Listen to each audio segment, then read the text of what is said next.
While the United States is generally very safe, especially where most universities are located, it's important to understand how to stay safe while abroad. Many ways to stay safe are the same no matter what country you're in, but we'll also go over a few that are specific to the US. Emergencies. If you have an emergency or see an emergency, you should call 911. This is the direct phone number to reach emergency services.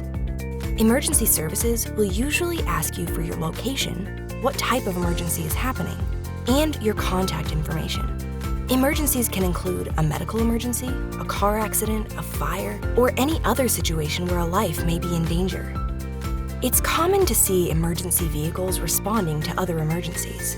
If you're driving and you see an emergency vehicle with its lights on, pull to the right side of the road. Depending on the type of emergency, police, firefighters, or paramedics may be sent. Police typically respond if the emergency is related to traffic or criminal activity.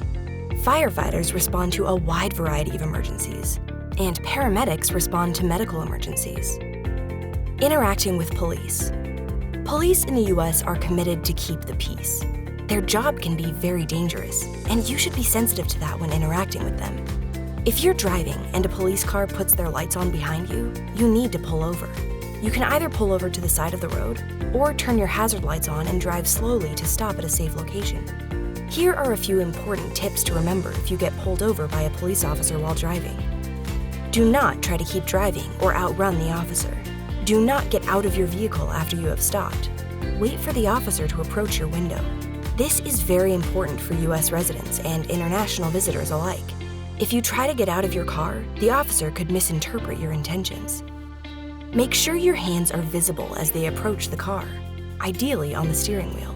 You will need to have your driver's license and registration ready to give the officer. Answer all of their questions calmly and to the best of your ability. By remaining calm and cooperating, you help ensure your safety and the safety of the officer. Drugs and alcohol. In the US, the legal drinking age is 21 years old. If you are caught drinking or in possession of alcohol underage, you could face legal consequences that could affect your immigration status. Most drug possession and use in the US is illegal, but many states have legalized the use of recreational marijuana. Navigating marijuana use and legality in the United States can be confusing and tricky, even for a US native. If you are a non-citizen of the US, you are not permitted to engage in recreational drug use, even if it is legalized in your university's state. If you are caught with drugs, you could face legal consequences and potentially deportation. It's not uncommon for international students to be deported for recreational drug violations. Guns. In the US, the ownership of personal guns or firearms is very common. Gun control laws are different depending on the state, with some states allowing citizens to carry their weapons openly, while other states have strict regulations on guns. Individuals on non-immigrant visas are not authorized to own personal firearms.